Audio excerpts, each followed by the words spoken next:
Horizon Chapter 1 and other Kevin Costner Westerns on this episode of the Movies Past and Present podcast.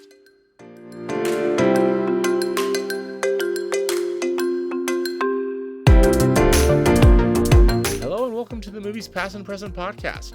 It's July 15th, 2024, and this is episode 124.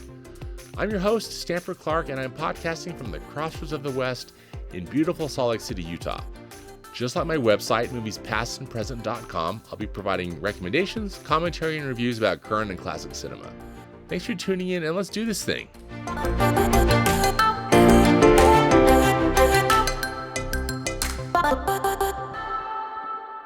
My good friend, fellow movie fan, and host of the NostalgiaCast podcast, Darin Lundberg, joins me on this episode to discuss Kevin Costner's ambitious new project, Horizon: An American Saga, Chapter 1. Darin and I also have a great conversation about Kevin Costner's other films within the Western genre. So let's get right into it. Here is my conversation with Darin Lundberg. Well, I'm really lucky I get to talk with my good friend and movie buddy, Darin Lundberg. Hi, Darin. How are you? I'm good, Stanford. How are you, my friend? Hey, I'm great. Thank you so much for taking the time to join the podcast. And I'm really excited to talk with you about some Western movies, specifically those starring Kevin Costner.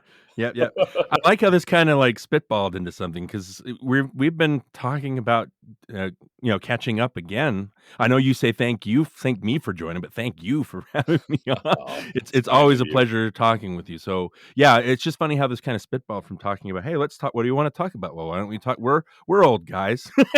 Let's talk about Horizon, something that old guys like. Exactly. And then it kind of spitballed into this. So it's. I don't think I've talked about Westerns. Like, I know we talked about Young Guns for NostalgiaCast, but like, I don't know if I've full on talked about Westerns and a specific actor or a filmography. So this is exciting. Oh, I'm so glad because it's a genre that I really love. Yeah, and I feel like I've got some depth with stuff I've watched, but there's still plenty of, particularly of classic Westerns, I have to go. But I particularly admire the films of John Ford. Right. And I think The Searchers is probably my all-time favorite Western as of now. I mean, I wouldn't be surprised. Maybe that changes if the more I watch. Although I think that one's really hard to beat. But yeah. Horizon, with Kevin Costner, which I think will be our first film, right? That we're gonna dissect a bit. Yeah. In some ways, it really reminded me of John Ford. In that he's filmed, Kevin Costner, who directed Horizon, filmed in a lot of these same locations, and some of those big. One of the things I love about a classic Western is just the sweeping landscapes, Right, yep. And I think that was really one of the strengths of Horizon. Absolutely. And maybe we should talk a little bit about just what Horizon is. What do you think? Just so our great listeners know if they're not familiar with it, right? Yeah. So, what was your familiarity, or how did you learn about this Horizon film project? I think Kevin Costner obviously is the star of my favorite movie, Field of Dreams. So he's really, Darin. as far as my filmography, like, and my movie love goes, like, Kevin Costner is a huge part of that. I know he's not the, we talk about Cary Grant, we talk about Humphrey Bogart, like, they're not the greatest actors, like they're not, they can't do like Shades or different, or maybe they can. Maybe I'm just being too critical of them, but they were more known for their personas, right? You didn't go to see Cary Grant act, even though he could, and he could turn important, but you go to see him as a star. Same thing with Humphrey Bogart, who had Shades, but it's not like they were these grand Robert De Niro type chameleons, right? They kind of were the same because of their persona. But again, I don't mean that as a negative. I think Kevin Costner has that same kind of movie star, like classic age or the classic Hollywood age star persona, where he's, he shows up and he's Kevin Costner, right? And so we kind of pay attention to it. And sometimes, I guess sometimes he's engaged and sometimes he's not engaged. Like even in one of the movies we'll talk about, he's half engaged and half not a lot of the time. So it's just really interesting. But again, like knowing that, I think my wife went to girls' camp. This is how it started. She went to girls' camp, I think last year or the year before, and actually saw some of the out in Moab. Oh yeah, and they saw some of the sets and things like some that. of the sets, and probably the crew, right, and stuff that was going on. Yeah, And so she came on and said, "Oh, Kevin Costner's making another movie, or he's in it." She didn't know he directed it, but I was like, "Oh, okay." So that's what started. And then, you hear things, then they kind of disappeared because you don't hear a lot of production woes. It's not like a Marvel movie or anything where like the ins and outs and the reshoots, things like that. It's just very Right. quietly shot, and I know he shot it with his own money, a good deal of it anyway. So it disappeared from my memory or my brain. And then I think the trailer first hit. I was like, "Oh yeah, that's right," and it looked great. Like, it looked like you'd expect a Kevin Costner Western to look like if you were in love with his Westerns, right? Yeah. But I think the thing too is he's very respectful of John Ford. He's very respectful of Howard Hawks, and respectful of all Yes. that history, especially Yes. starring in some Westerns. So uh, I just know that he we don't know, like, we didn't know what the movie was gonna look like or feel like or what it's gonna be about, but we know it's gonna be very respectful, and at least have a voice. And so that's where my interest in the movie came from. That's really cool. You heard that from your wife, that Yeah. about you kind of got this sneak peek, like this project's coming down the pike. I think I had read some stuff about it just in the trade rags, whatever, that I Mhm. peruse. Just kind of just being interested in film production and particularly film releases. I think probably my first exposure was a poster.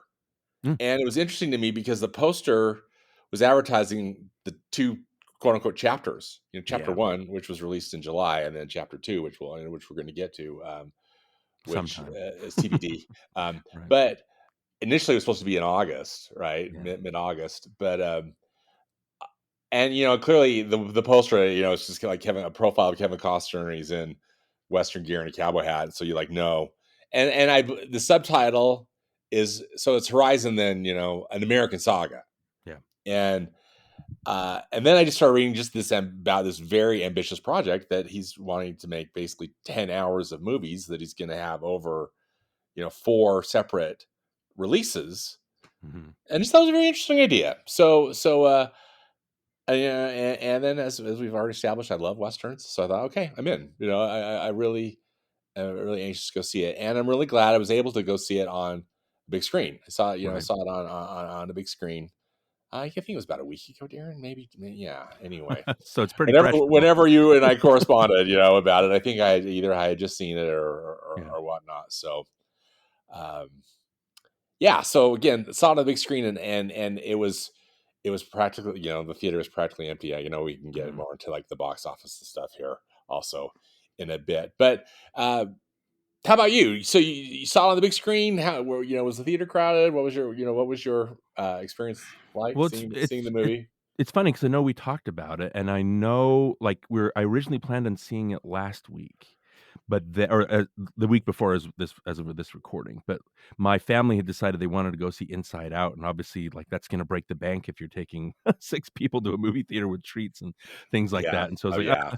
I also don't know if I wanna go back to the movie theater because I'm older now. I can't exactly sit through, like, hours and hours and hours of stuff like I could as a kid. You know what I mean? Yeah. I don't know if you feel that same way, Stanford. Yeah, no, I hear you. But it's so I was like, "Ah, I don't know." But then we got wind, and I remember messaging you on Twitter. It was like, "Oh, no, they decided to pull part 2 because it's not doing that well at the box office." And there was a moment of terror where I was like, "Oh, no, am I gonna be able to see it?" And even though we and because the theaters don't post their screenings, I guess, for, like, until a few days before. Right. So there was that terror that we weren't even able to have this conversation, but I really wanted to see it on the big screen because it seemed like, and we'll talk about it, like, I I just feel like the movie, and I was trying to explain this to my wife. I'm glad that I saw it on a big screen because those, like you said, those vistas are just Yeah, spectacular they're on a giant spectacular. screen, Yeah, right? they're And gorgeous. you can't get those. I mean, you can see it on a small screen at home, but it's not the same as kind of being enraptured by it. E And so, exactly.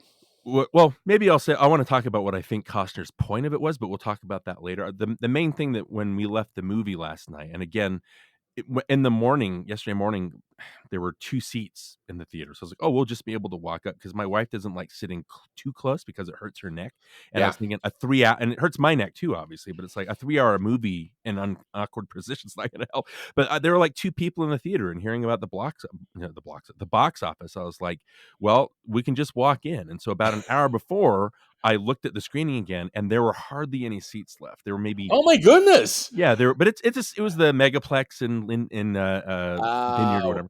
with But One of the small was in one of the Yeah. It smaller was a ones small, so too. you're looking at maybe 5. I mean, it's still luxury seating, so you're looking at maybe 5 to 7, like, rows of people. It's that small. Yes, that small. Yeah. So ours was right on the 2 that I found together were right on the handicapped area, so Okay. I was nervous. I was like, "Oh, no, is it gonna hurt our necks?" But it was Yeah, we're gonna fine. be too close. Was it okay? Okay. Yeah, it was Because that's a long time to it be is, but I in an just thought uncomfortable position. it's interesting how movie theaters work, 'cause I remember when The Greatest Showman opened, like, out here in Utah, like, it wasn't a huge hit, like, the countrywide, but it was a huge hit here in Utah. Yes, So I yes. remember it playing constantly and forever, it seemed like. So it's not surprising that a movie like Horizon would attract that kind of audience, especially because they were older. It was like an older crowd. I think everybody was, like, 30s or above, which Yes. figures. That was the few people in my theater, same thing, older. The Yeah. demographic was definitely skewing older.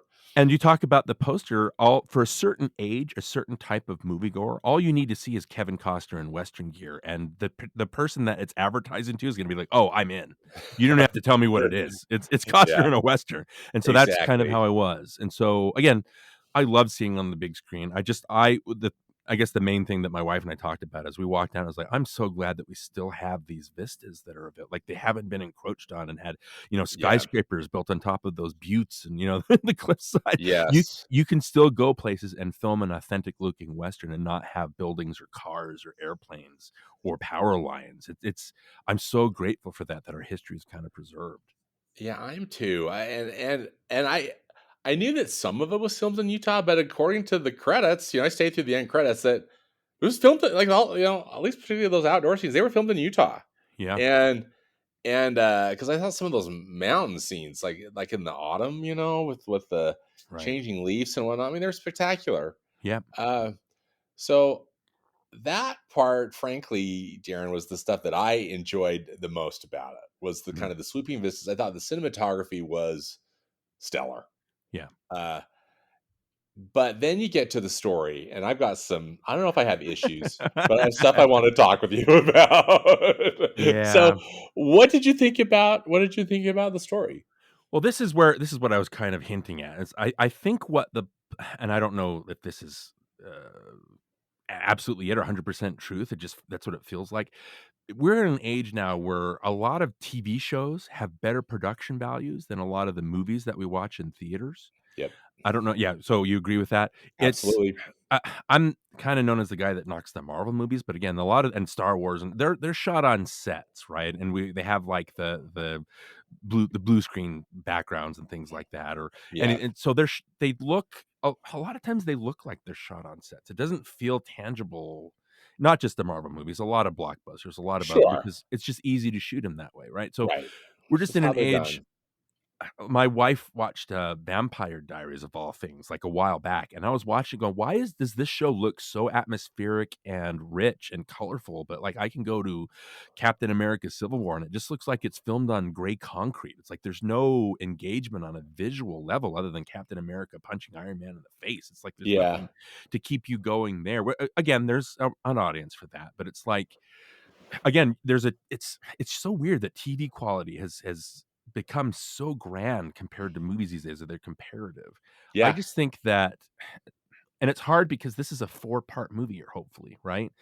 So Right. he's telling a broad story, I think like a 12-year period of the American Yes. West, right? Around like the kind of near the end and then past the Civil War, Right, right? right. So And how the 1898. American Indians were involved, things like that. So Yes. so I think Westward expansion. yeah, Yeah. exactly. Yeah.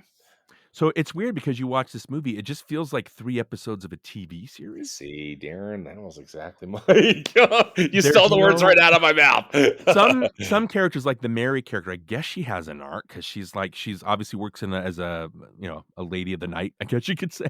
And then Yes. she ends up leaving with Costner's character, and then she meets that other guy, and he's like, "Well, you can't live a life like that." And at the end, there's spoilers for anybody who hasn't seen it. She leaves, so I guess that counts as an arc. But other characters, like Costner's character, doesn't really have an arc. He's on the run. He's introduced, and then he's on the run. Yeah. There are the Sam Worthington character falls in love with the Sienna Miller character. There's nothing, and they're established, but there's no arc. There's nothing that's complete. Yeah. So this movie works like 3 episodes of a TV series that you're binging. But the difference is, I think Costner wants to get you. instead of watching this on a TV, which would be fine, you want to experience it as a big and rapturous film experience, Mm-hmm. even in TV storytelling mode. So it's difficult because it's hard to judge this as a movie because it doesn't work like a movie. It works like I said, the first 3 episodes of something Yeah. that I'd be interested to watch more of to see where it goes. I just think that it's an and like I said, he funded it himself. Like it's a gamble that he was releasing these movies in the age of Inside Out and MCU and things like that. And even though it's a gamble, I don't think it's paying off as much as we hoped it would. A lot of us hoped it would. It's like it's still interesting and grand as an experiment, and I like the guts of it, even though I Yeah, don't you know what I mean? I do, and I appreciate your comments so much because I really I admire the ambition of this project, Yeah.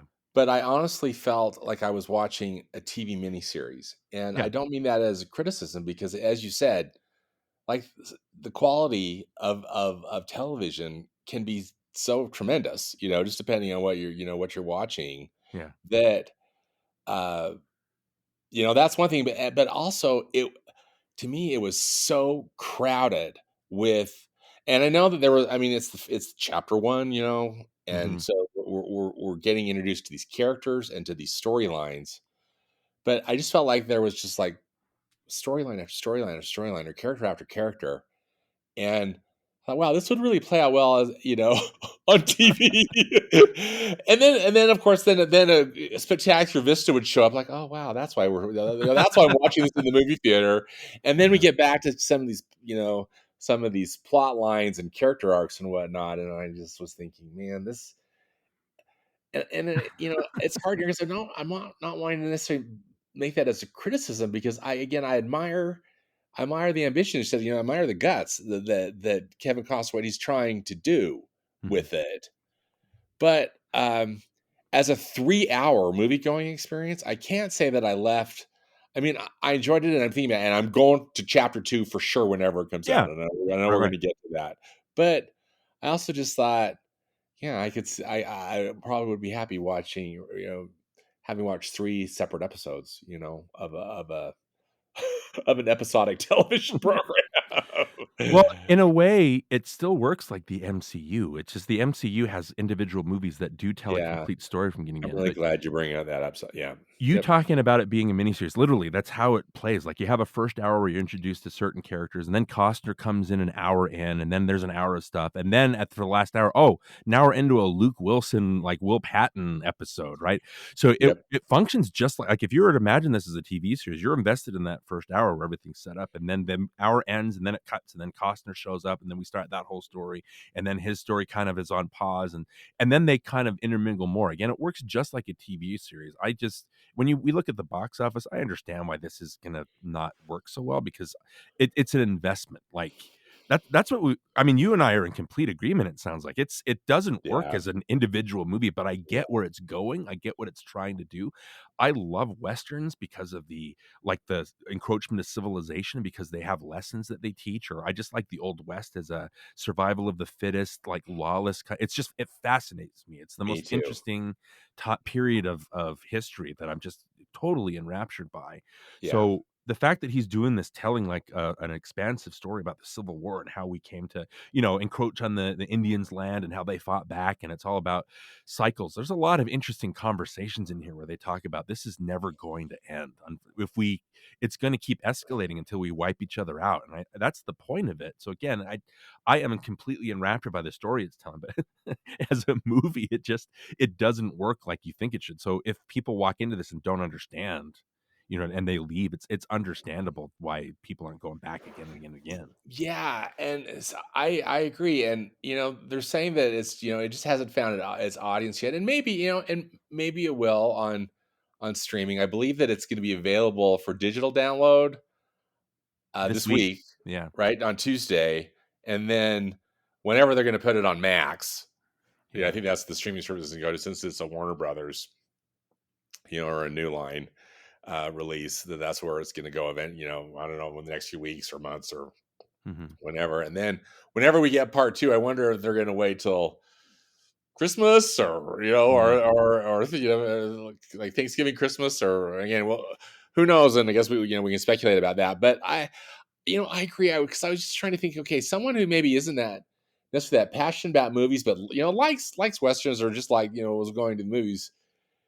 You sit through this thing for 3 hours, and not one of those stories is resolved. No. And And then then they and give you you get a you, hint they're gonna yeah, continue.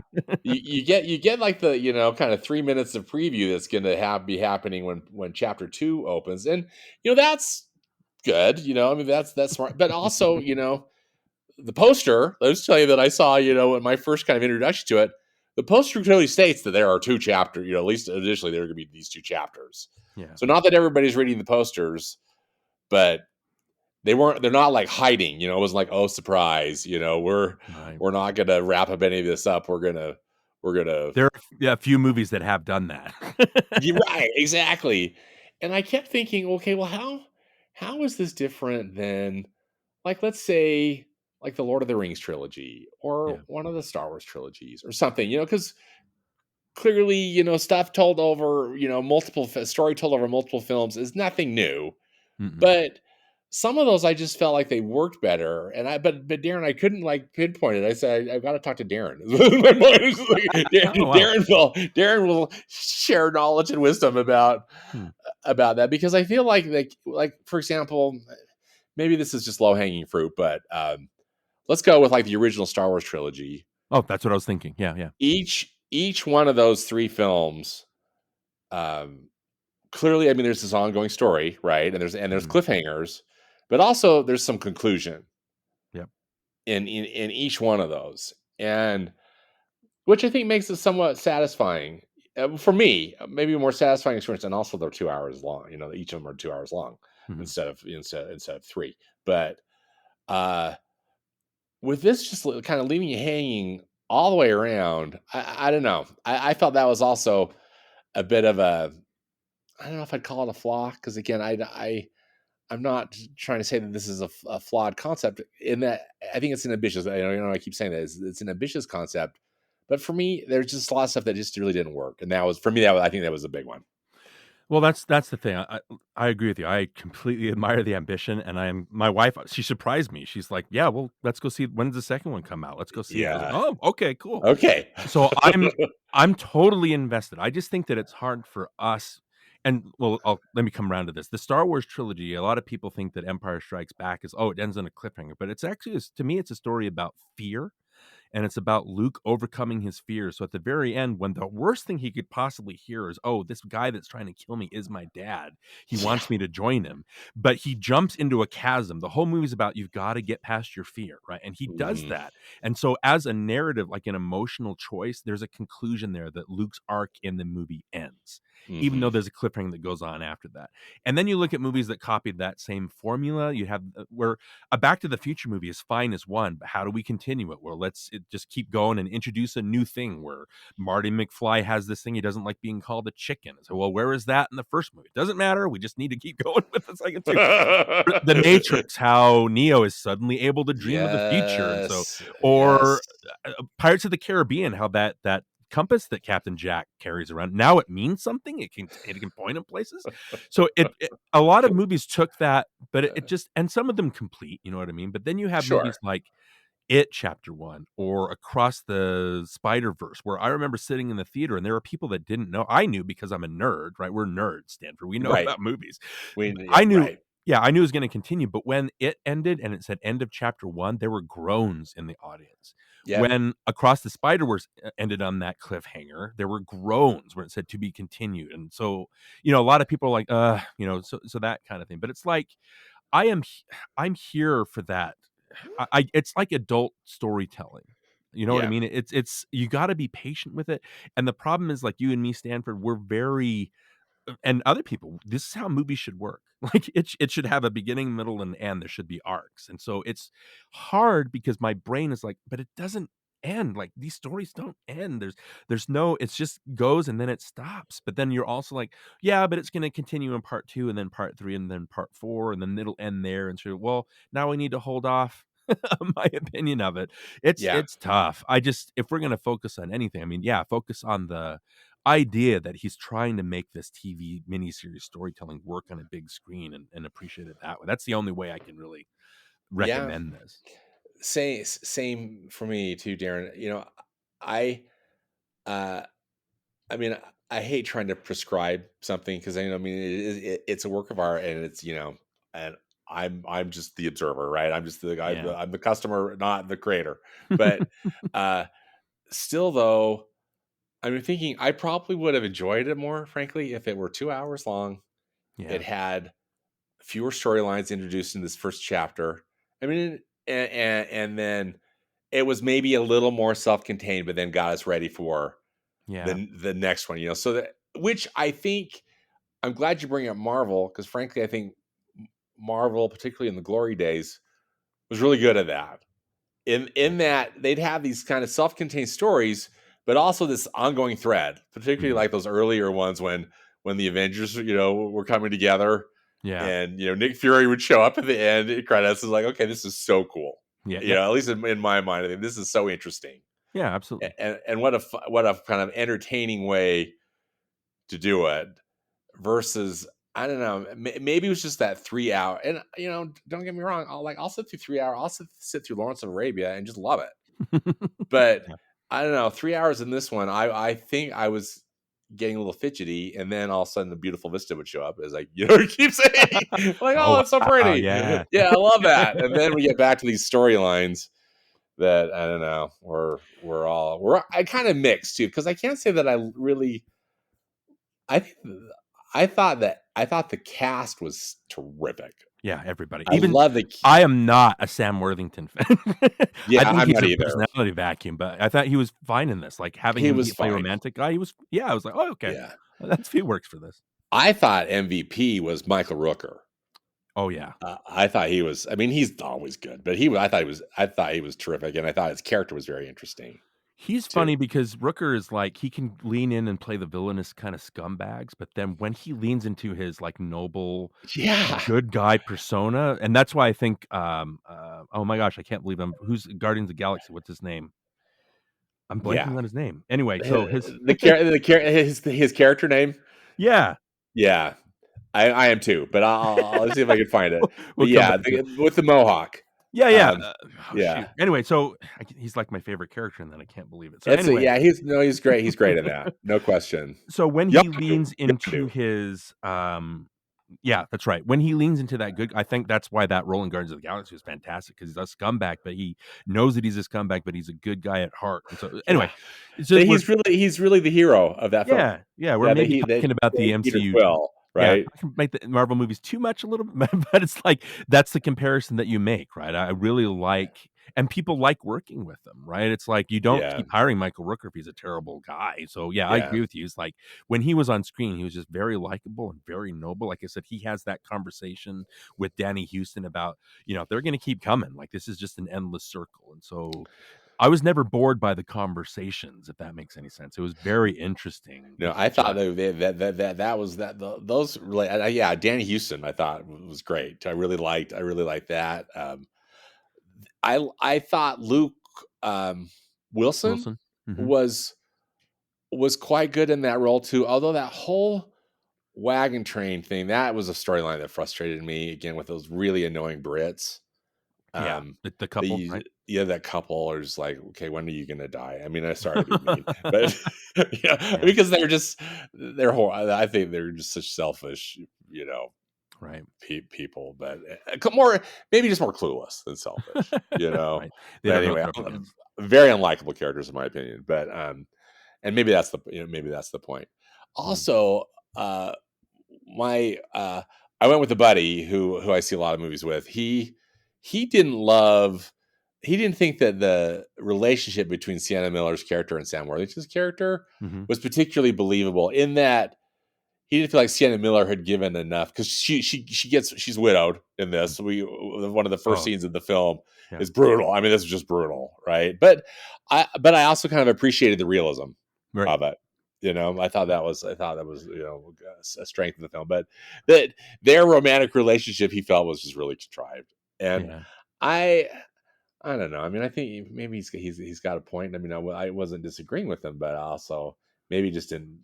I was like, okay. I mean, I knew it just seemed inevitable to me. Yeah. Well, that's the thing is, like, where's it gonna go? Like, I can't fully judge it yet because a relationship isn't fully romantic from the first, like, few frames that you like, you're in a romantic relationship. It doesn't just become magical from the you work to get to that point. So, Yeah. that's the funny thing, like, we can make these criticisms, but then it's like, yeah, but there's not really enough there to criticize yet. Well, right, because again, we all this stuff's gonna be happening in these future chapters, supposedly, Yeah. right? So we'll just have to. You really, I just feel like, yeah, I can't really judge. I just have to wait and see. I mean, I can kind of give an initial impression, Yeah, but it's tough. uh, But there are moments in here, like the storytelling and like flourishes, like you talked about that the Indian attack, right? yeah, oh Is yeah, very intensely done, and again, we get what's happening. Like the Indian, they're brutal because they have to be, right? And it's like yes, we don't want to see any of these people die, and so there's that 3-dimensional quality to it. The part where Hayes Costa's character is walking up that hill, it's just a conversation that he's having with that is Sykes that brother. scene fantastic or Yeah. what? Well, here's the thing, Wow, I had no idea what they were really talking about. I knew what each of them were after, though, so I knew that they were yes, walking up and, visually, it's giving you the idea that it's their conversation, their relationship is escalating, it's getting to the point where there will be violence. Because after a point, we're like, "Oh, this Caleb guy knows he thinks that he's walking up to this place, he's gonna murder this woman and steal the baby," and Hayes is you can get he's kind of a noble, like because he doesn't, like, fall prey, I guess you could say, to Mary immediately, like, he has to fight with it, and he maybe makes a connection with her. Like we can tell he's a man of honor. And so when they're both climbing that hill, it's getting to it. And again, when it gets to the point where they have the gunfight, and there's that, I don't know what it is. There's that fantastic shot of upside down of Costner in that trough in the water. oh, It was like, I whoa. yes, yes. I know. That was so impressive to me. I thought that was just terrific. And it was tense, right? I mean, it was very well done. We have to call out the guy that did the cinematography. His name is J. Michael Moreau. He Yes, I'm helped so him glad you bring up with Open Range, but Open Range. I was Yeah. just looking at his filmography. He was James Cameron's Steadicam operator of choice on movies like The Abyss and T2 and True Lies and Titanic. See, I So mean, he's this got guy, a he's talented. Yeah, yeah. And and so it shows. being able to capture those vistas and a lot of the choreography or the way that the shots were structured, I was like, "Oh, that's gorgeous." Like Yeah, I would if I could create one shot like that in my lifetime in a movie, I would be fulfilled, but there are like I countless know. shots. I agree. But that one really stood out, didn't it? That Yeah. that whole conversation climbing up the hill, and yeah, and then that reflection shot. Yeah, I was so impressed. Just Wow. visual storytelling again, adult storytelling that we're really not used to getting, even though we should be. There are movies out there that do that, but Right. you just have to go looking for them, I guess. Right. So overall, then what's your? Do you have a takeaway from? I mean, it's hard just to kind of I think to synthesize it all into one thing. But do you have a takeaway from Horizon Chapter One, I would just or say what do you think? Yeah. it's an interesting beginning. So Okay. that's all. Like you have to approach it as it is. Like, yeah, you can't. I can only approach as what's in the movie and what it's trying to do. I don't think it's entirely successful. Again, it doesn't feel like a movie, but I'm interested to see where it goes. So I don't Yeah. know. It's Yeah. hard. No, yeah, and I'm with you. I mean, I just echo your sentiment, and I just again just feel like it's just felt very much like it was a TV miniseries that they decided to put on the big screen. Right. And there's some real payoff to seeing on the big screen, and then there's a lot of stuff too where I just felt like, well, you know, We'll see. let me go get some popcorn, and Yeah. just trying to get through. Right. I guess I was never. I mean, it's maybe not really mean. I was never bored. No, never. It went by really fast. Yeah, I just felt again it was crowded, Yeah. and not not that that's necessarily a bad thing, but it was just that Well, this is maybe you're this is right. built for 12 movies. This is built Yeah. for 12 hours Yeah, of yeah, yeah. cinema. Maybe cutting And out that last hour, cutting out the Luke Wilson, part yeah, and having that be the start of the next one. Maybe that would have helped, but who knows? Who wants to be invested in, like, again, 12-hour, like, 8-part yeah. miniseries or movies? It's tough. So, yeah. So just to touch again about the box office. So it has done very poorly at the Mhm. box office. And I'm actually really happy, even though that theater was small, and I'm happy that there were a lot of people seeing it at your screening. Yeah, And maybe just there's some word of mouth, again, maybe. getting out that people are are talking about it, or maybe because they saw that chapter 2 is getting pushed out, they were like, we probably should go see this before it leaves, right? Yeah. Before it gets pushed out of the theater completely. Or there's only so many times you could take your kids to Inside Out or Despicable Me 2, you know? Right, exactly. I gotta see something adult. Grown up movie night. Yeah, exactly. Exactly. But so, as we also, as we already talked about, this August, I believe it was August 16th release of chapter 2 has been uh, pushed away indefinitely. They have not announced when it's coming out. Yeah, that's a Not saying shame. that it's not going to, Right. but I mean, and I hope it will, because it sounds like it's done, right? That it's in the can and ready to go. But Yeah. He has at least those first 2 shot, right? yeah, uh, but what's your take on that? Was that a good move on Warner Brothers' part to postpone it this way, or what do you think? It's kind of like admitting defeat. Like you had a lot of people with their knives out for the movie, which I don't understand. It's like I want everything to succeed. People are like, "Oh, look at Longlegs is now it made a pretty good big splash." I was like, people are interested in original stuff too. And it's like, yeah, but when I used to go to movies in the '90s when I was growing up, that was how movies were. It wasn't just the blockbusters. You could go out and see 4 or 5 different types of movies, and they were all pretty good, and they Yeah, were all kind of attracting audiences. And so like I said, it's hard. It's weird that people just have their knives out for people to fail. And Kevin Costner kind of has an ego to him that I guess yeah, that helped their their agenda, that kind of thing. I do agree that maybe make it grow a little more before you release a second movie that's going to make even less money.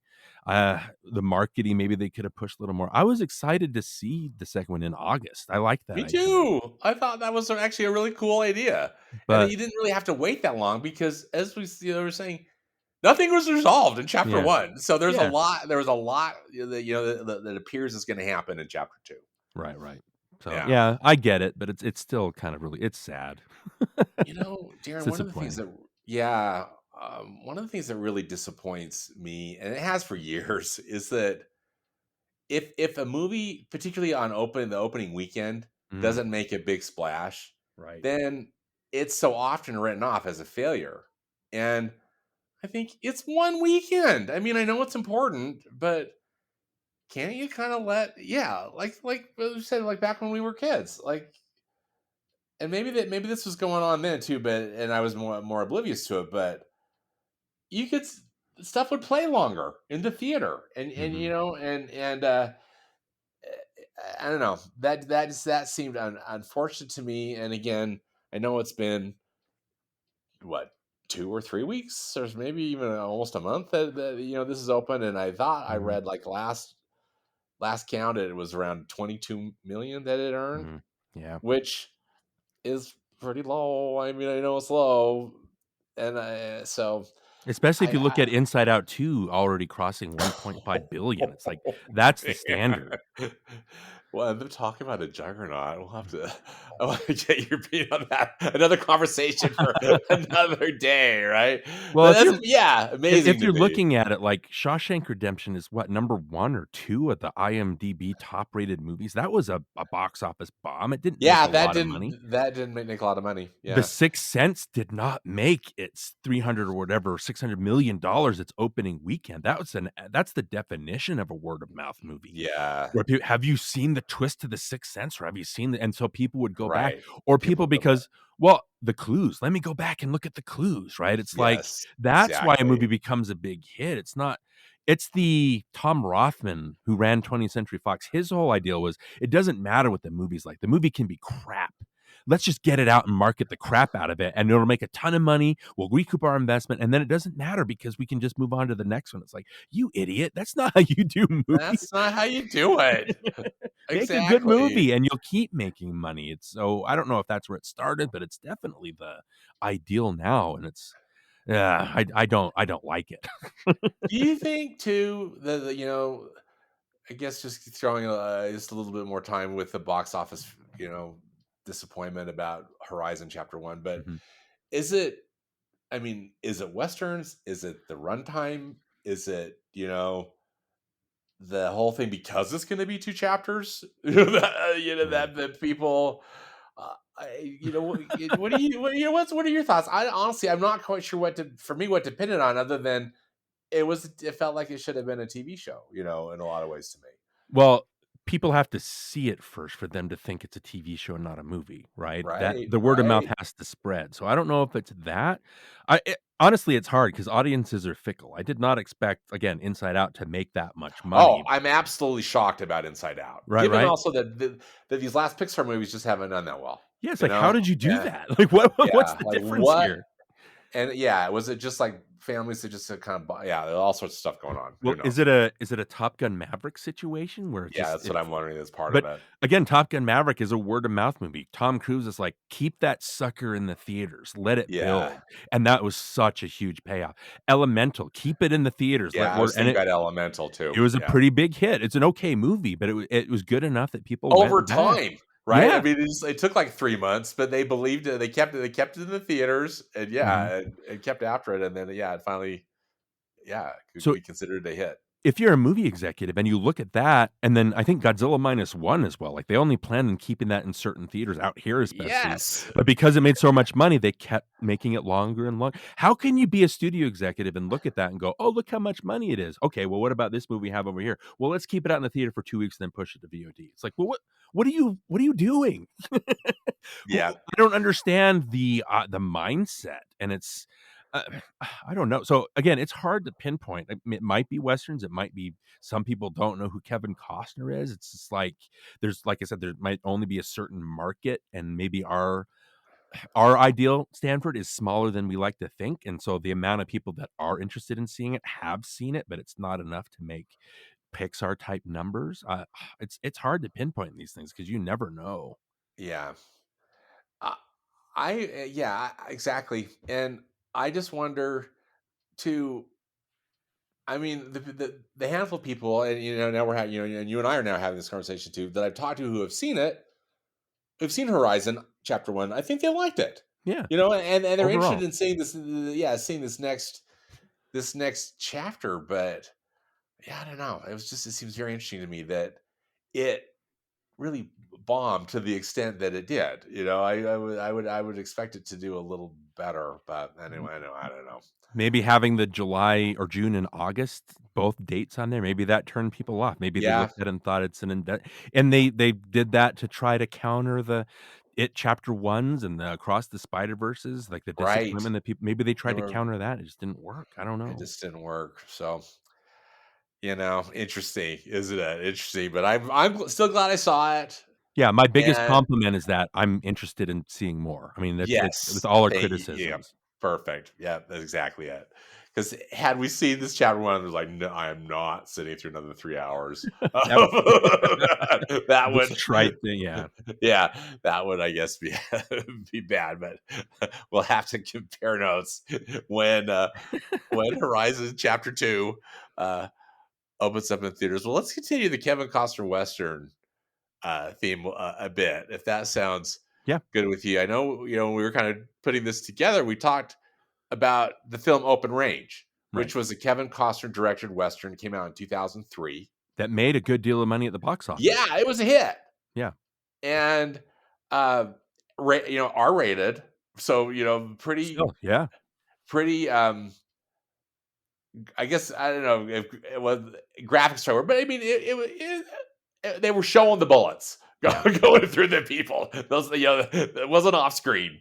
yeah, Uh, uh, and also, but just I think Open Range is a terrific film, and yep, uh, uh, again, not necessarily to compare them because they're kind of different animals. They're both genre films, right? mhm, But Open Range is a kind of a classic 2 hour, like 2 hour, 20 minute, right.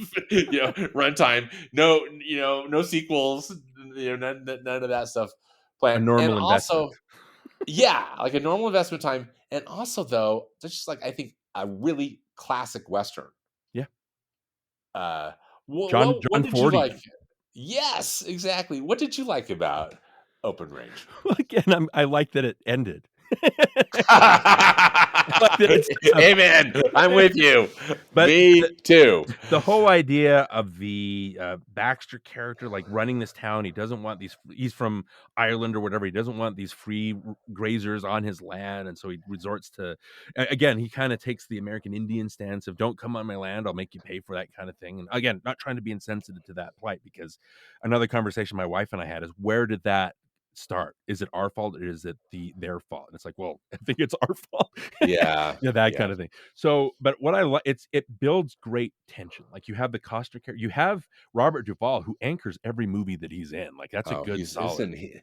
that was the best casting choice. I just thought the cast in this movie was so great. And Robert Duvall was just Yeah. money in this movie. Well, then you got, yeah, Annette Bening, Michael Gambon, Michael Jr. in his Yes. last, a young Diego Luna, that kind of thing. Yeah. Young Diego Luna.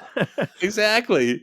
But I think Costner said, like, Duvall was his first and only choice. I think he even said, if Duvall said no, I would have not made the movie. And so, but Oh, luckily, interesting. Duvall first thing was like, yeah, I'll do it.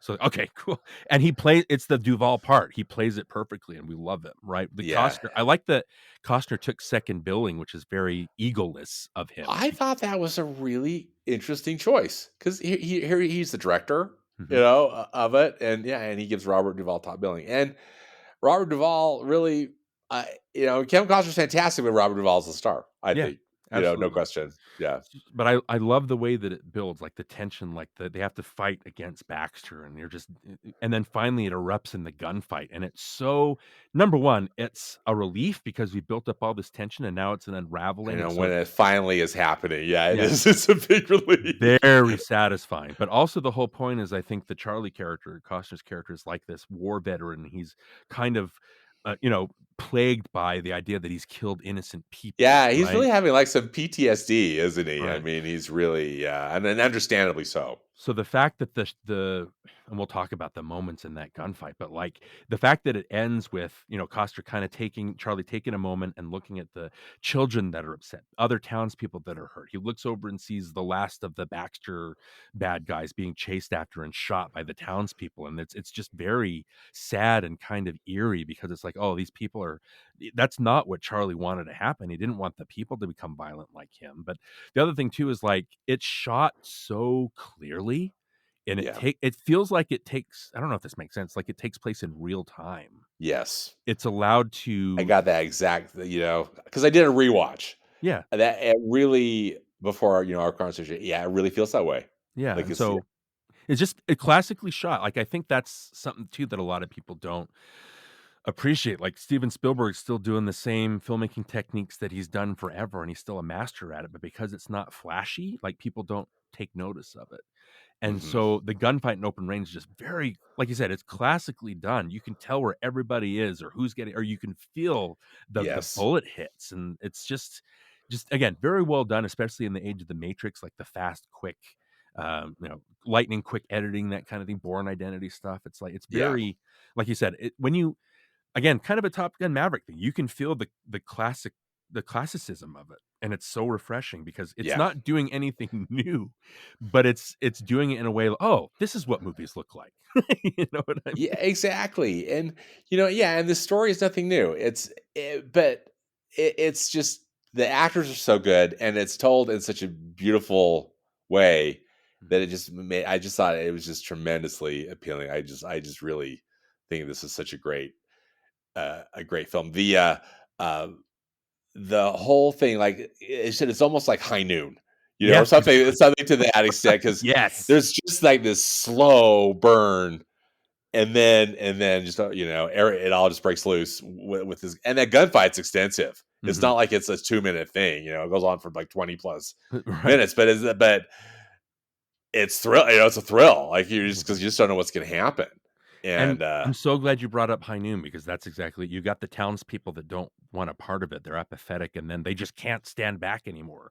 yep, They're they're yep. the part where the one guy's trying to get in that house, and the camera moves up to the window and has the store owner going, "It's locked." And he shoots him. It's like, holy, like it's a fist pumping moment. It's like, because now people are getting Yes, involved.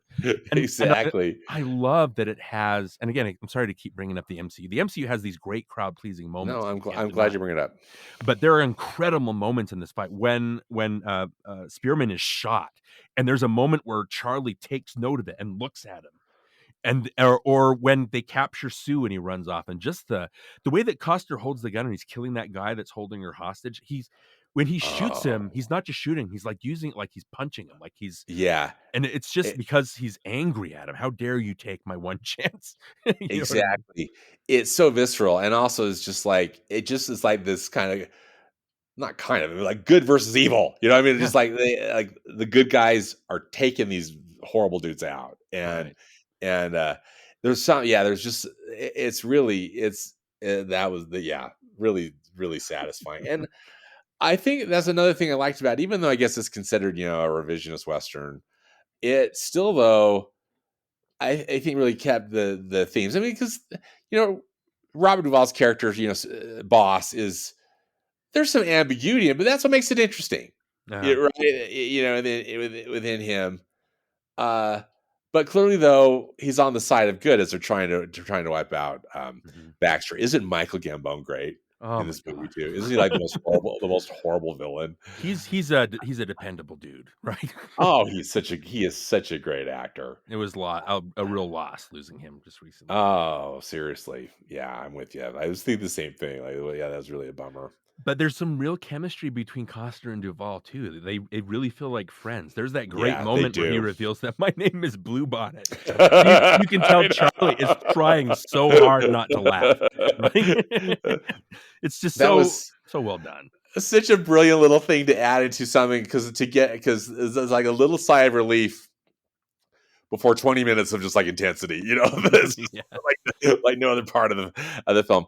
I also thought Annette Bening was wonderful in the Oh, role.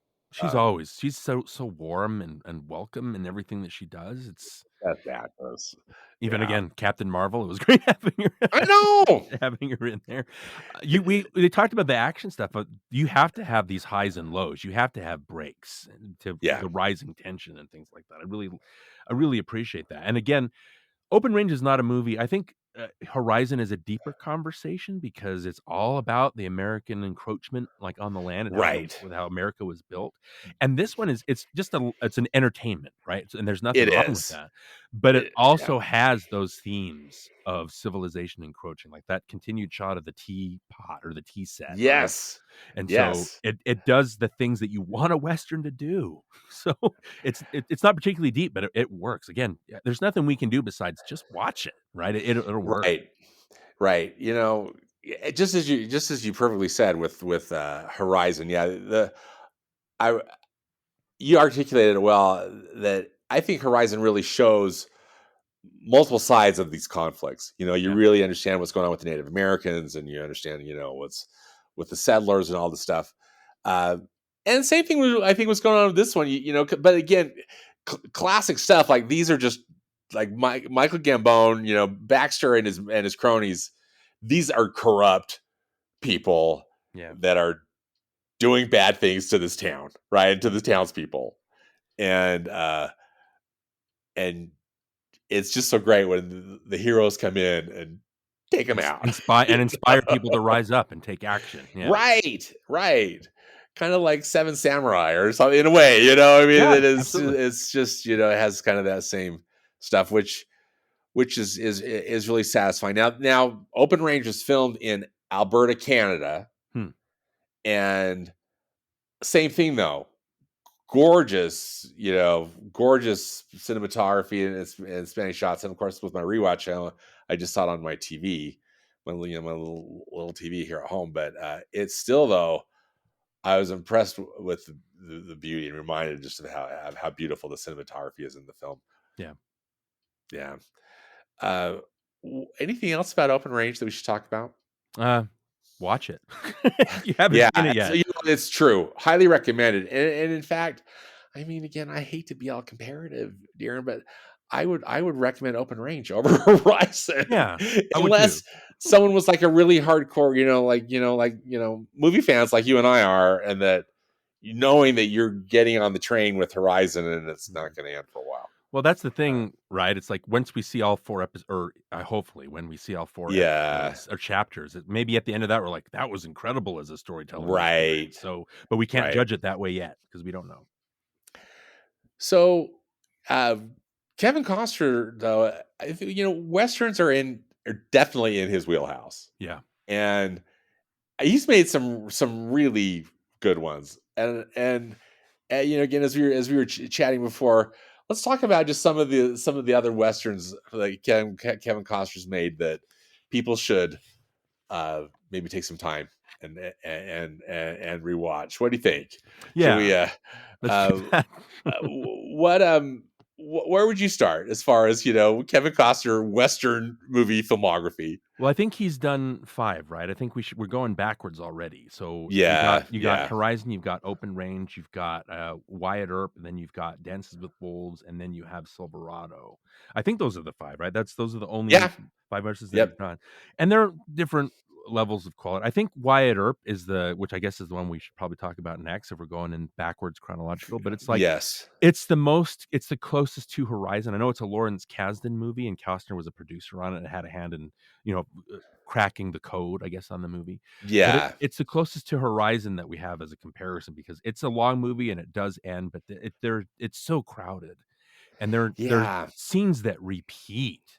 There's and we'll talk about the performances and things like that, but you have the scene in the canyon, right, where Wyatt and Doc and their posse, they're on the Vendetta ride, and the Clantons or whatever, and Johnny Ringo and all the bad, and Curly Brocious have cornered them in there, right? And there's an incredible moment where Wyatt can't be hit, and you have Curly Bill that keeps trying to, and just you see it on register on his face. I can't shoot this guy. I Yeah. keep, even though I'm at close range, I keep missing him, right? And it's an incredible moment because Wyatt walks right up and unloads both barrels of the shotgun into Brocious, and it causes everybody else to run off. And the way that it's shot and the sound echoes, it's like, oh, this is a legend being born. I get what it's saying. But then immediately you have another scene where it's this kid that comes up to Wyatt and Josie and says, I remember the story you told about how you were the lone man, like protecting this guy from being hung, and it's a ridiculous scene. And then it ends with, Wyatt saying, well, the movie ends with them saying, some people will say it didn't happen that way, and Josie says, well, they don't know, like we know, that kind of thing. It's like, well, you just repeated the exact same scene that you just, it's the same exact thing. And that's the problem. Yeah. It's like a 3.5 hour movie where it could cut an hour out because you're repeating messages and points like multiple times. And I Yeah. know that people compare it to Tombstone, which is a much more, I guess, an enjoyable experience. And maybe I have a controversial feeling of Tombstone, which I feel is more like again, it's directed by the guy that directed Rambo, so it's got this like brainless kind of action 80s kind of style to it. Yes. But it's Yes. enjoyable. But again, I'm unpopular because if I had to choose, I would choose Wyatt Earp over it because I love that story. I think it envelops or tells more of that story, and there are moments that are just breathtaking, but they're mixed in with moments that are just so tedious. Hmm. And it Yeah. looks and feels like an authentic Western. And that's the movie where Costner at the beginning, he's invested. But then as soon as he becomes older Wyatt Earp, don't give Costner lines like, I've dealt with people like you my whole life, and there hasn't been any way but to deal with you. It's like, oh, don't give him that dialogue. Nobody could do it, especially Costner. And so it's a movie of highs and lows, but I think as a whole, I really like Wyatt Earp and what it's saying. uh, I'm really glad you bring up Tombstone because Tombstone came out the year before, 1993, Right. and then Wyatt Earp came out in 94. So here we've got two films, within months of each other that are about some of these same characters, right? Wyatt Earp, Doc Holliday, etc. Yeah. And I'm Tombstone. I agree with you. It seems Tombstone definitely more of a crowd pleaser, Right. uh, and maybe more entertaining. Wyatt Earp, Lawrence Kasdan's Wyatt Earp really felt more cerebral to Hmm. me Yeah. and much more clearly of a character study, which I think was its intention, right? Right. Right. Right. And I agree with you that it was something was just a bit tedious. So in a way, yeah, it's like a better film probably than Tombstone, but Tombstone's just a heck of a lot more fun if that's what Yeah. And again, not that necessarily can be compared, other than here we got these, it's Western, modern day Western with some of these similar characters, right? Storylines. Well, you're talking about comparing Stagecoach to The Searchers, right? It's like one movie Yeah, is going to give you all the fun you yeah, expect from a Western, and the other is great going to point. be the diving in and really focusing on the violence and attitudes and the consequences of everybody's actions and the racism and things like. So there's a difference, and there's nothing wrong with either. Stagecoach is one of my favorites. The Searchers is one of my favorites. They can Absolutely. coexist. Yep. And so I just think that it's harder Great because point. Tombstone and Wyatt Earp are telling the exact same story, and they have the exact same story points, and they have the exact same story flaws where there's no real end. Like the brothers get killed, and then it just meanders for another half hour to an hour, depending on which version you're watching, without any Right. real ending or arc. But I just think that's where the comparisons come from. But if you're looking at Wyatt Earp being 3 hours, there's 2 hours of a great movie in there. And Right. so it kind of equals Tombstone as far as quality, but you're right. It's like Tombstone's the one you watch if you want to have it. It's a great gateway Western, I think. Right. Yeah, great way to put it. And I'm with you. It just seems to me that Wyatt Earp could have benefited from a really good edit. Yeah. That just bring down the runtime, but because I still think it had been as meaningful and insightful and thought provoking, but with just a lot shorter runtime. Right. And I don't. I mean, here I'm just whining out runtime again, Darren. I'm not trying to say that I don't like. I love a long movie if it's good. It has to be worthwhile. Yeah. Yeah.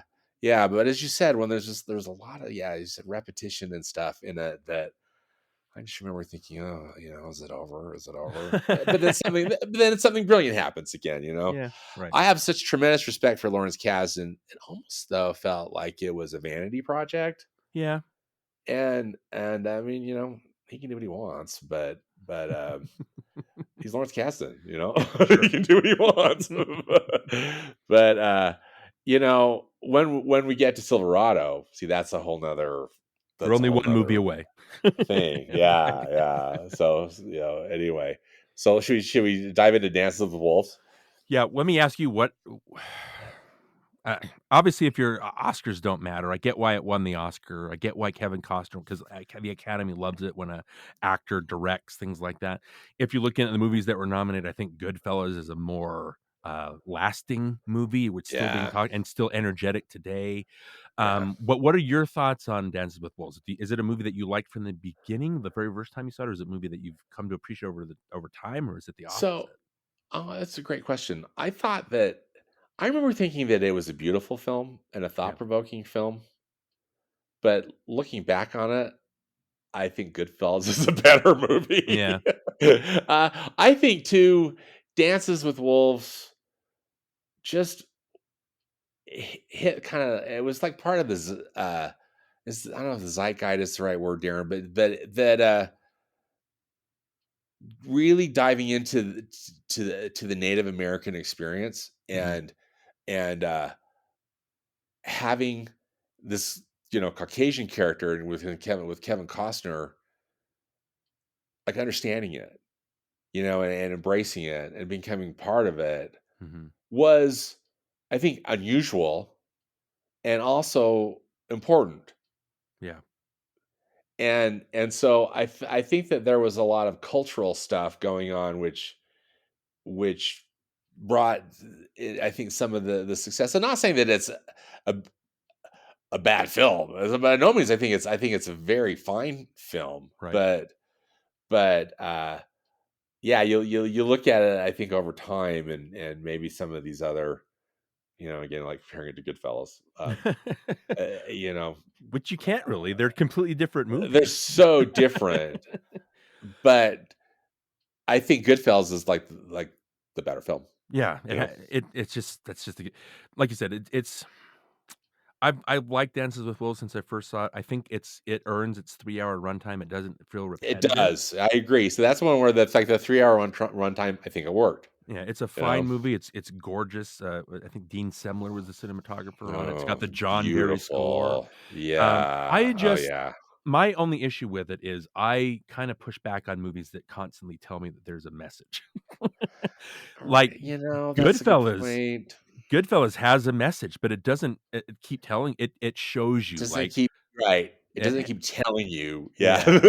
Or doesn't Yeah. pause to say, "Look how important this is." And, it's kinda has the same problem that Disney's Pocahontas had, where it was like a Oh, message yeah. movie, and it's well-meaning, but it kinda deadens it when you're a message movie, right? Yes. Yes. And saying Indians are people too, guys, it's like, well, yeah, why do we have to have a movie about it? Like it should be known, right? Why do we have to teach you these things? It just should be accepted, right? But it's Right. like it's very well meaning. It's very well shot. At the end, when he has to leave, what stands with a fist, and you have the his I can't remember the name of the guy, but he's standing at the top of the mountain saying, "Can't you see I'll always be your friend?" That kind of thing. Like they have a Yeah. connection. Yeah. Wind in His Hair. That's the name of the guy. Rodney. Okay. Yeah. I was gonna say when did it say? Yep. Yeah. So that's very moving that they became friends, and you have and the Graham Greene character and all this stuff. It's like, yeah, that works. It's a very, Yeah. like Graham Greene, what a it's a fine fine movie. actor Yeah, he is, fine. and yeah. Very well done. It's very well done. It's very well shot. So it's hard to. The only criticism is just a little bit too heavy handed, I guess you could say, but it's respect. Yeah, no, I would concur with that. Yeah. Yeah. And clearly a very important message and a story beautifully told, but yeah, not necessarily like the perfect movie or my favorite Kevin Yeah. Costner movie either. Right. But it's a good one. Yeah. Uh and yeah, and hugely successful, right? I Right. mean, Right. that was yeah. Yeah. Again, not that necessarily means that it was good, but still that was Well, it's also it one of really those. had an audience. Yeah, it's one of those movies that it's been talked to death, so we really can't add a lot to it other than to say, yeah, it still works. It's And not yeah, a fun time at the movies, but it still works.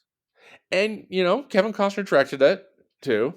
And impressive. Again, no shade. I mean, he's no Martin Scorsese, but it's really well directed. I think, Yeah, it is. It's expertly directed. yeah, Costner Uh, learning from all like Kasdan especially, right? The yes. Big Chill and Silverado, and it's like, yeah, he's learned from the greats, or he's taking things that he's learned and he's kind of using them as his own voice. And so, yeah, no shade thrown to his directing.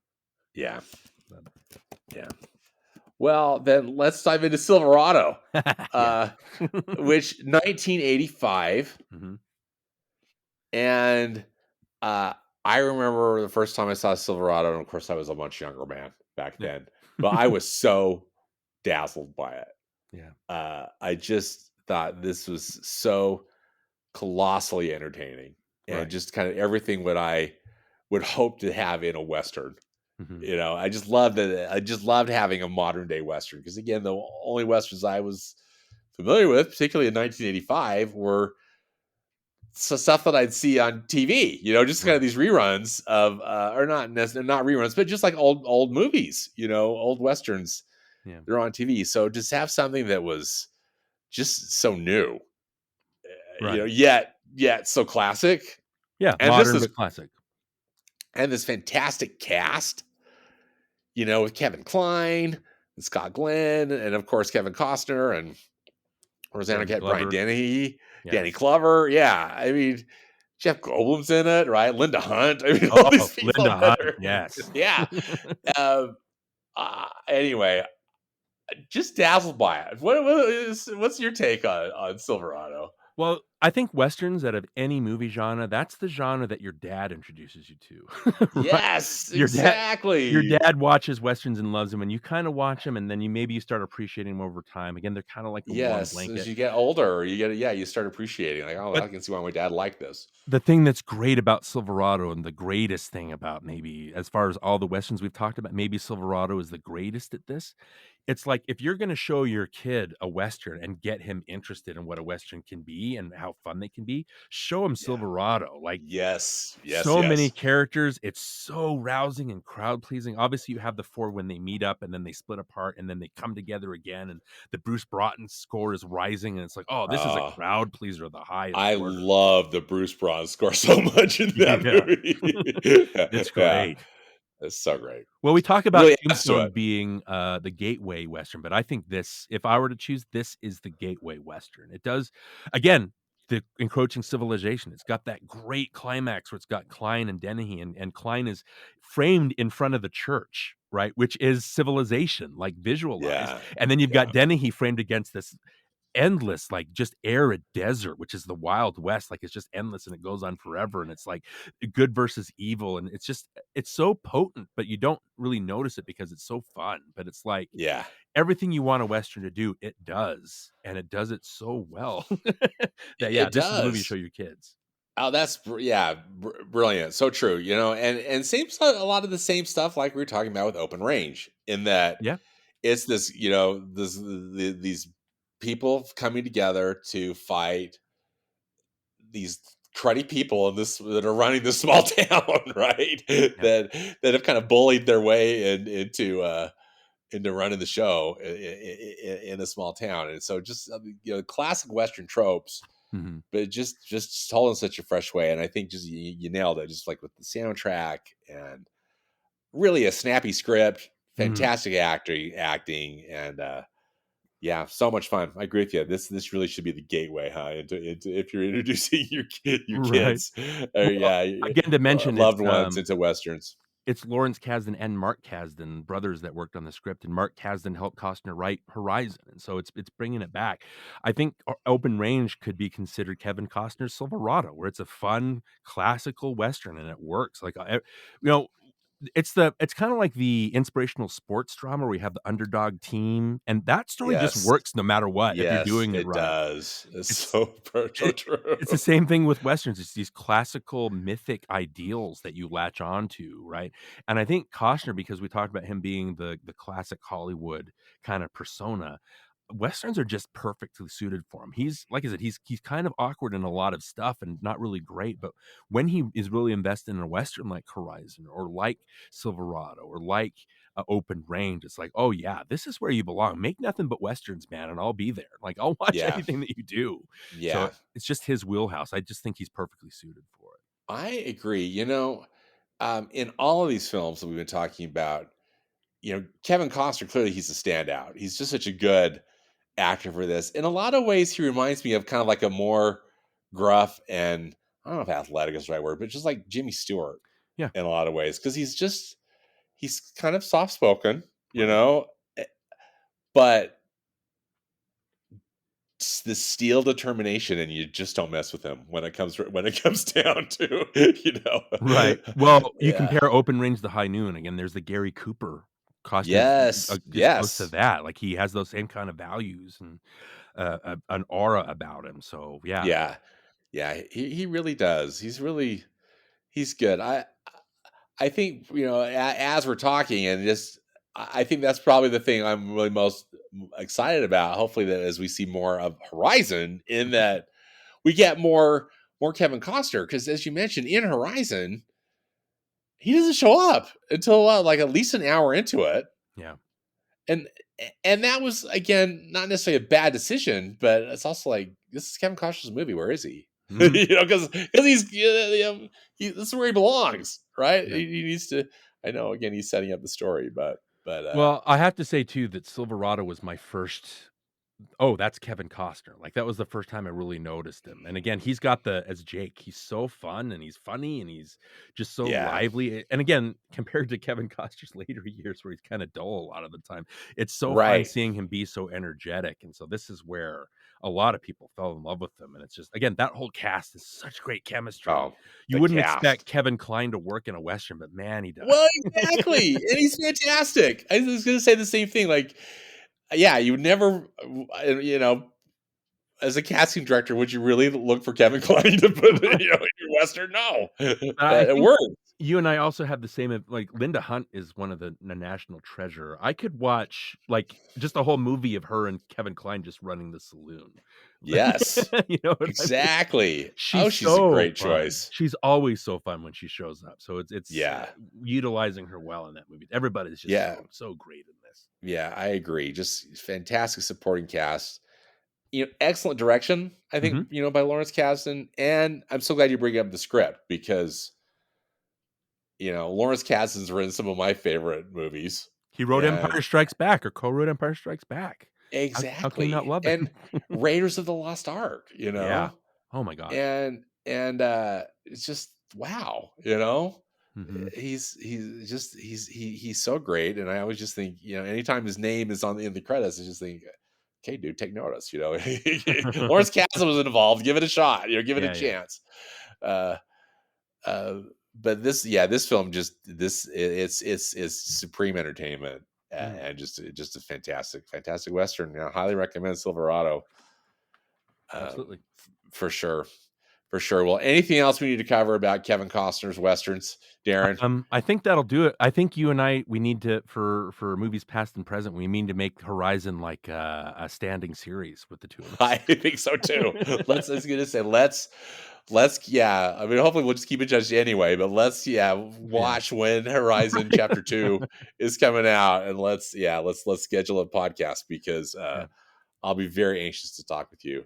Oh, good. I'm Um, so glad. talk with you about it. Now, where can people find you online, Darin?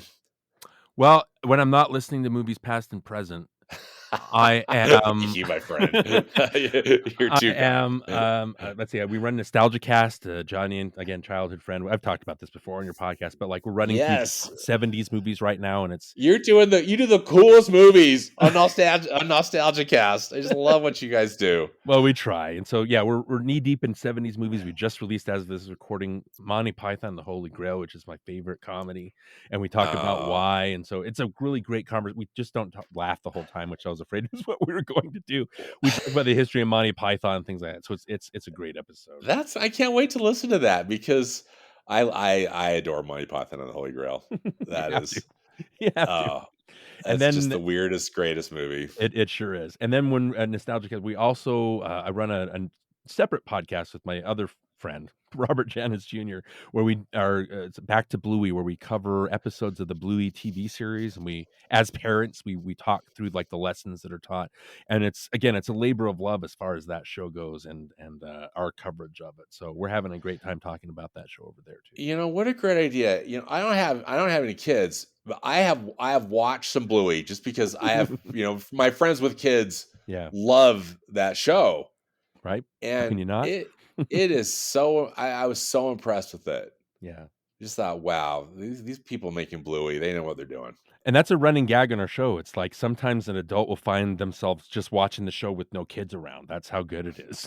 Yeah, yeah, And then the seriously. kid will walk in and then start, so you feel a little bit better as an adult. Well, Darin, thank you so much for taking the time. It's always a pleasure to Yeah, talk with you, and so great to talk about these great movies. I hope all y'all will take a minute, and maybe try to find where these movies. And I'll have links to all these Kevin Costner westerns in the podcast notes on my website, great. and so people can hopefully help you find them, locate them, and be able to watch them.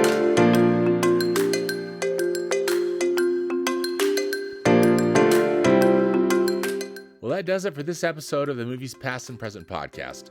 Huge thanks again to Darin Lundberg for joining me. Links and more information about where to find Darin's content, along with the movies discussed in today's podcast, can be found in the podcast notes on my website at moviespastandpresent.com. Subscribe to this podcast where you listen to podcasts, and follow me and send me messages on Instagram. My handle is @moviespap, as in past and present. As always, I hope you will enjoy some good movies this week, whether they be from the past or the present. Thanks again for listening, and until next time, be safe out there and dedicate yourself to the truth.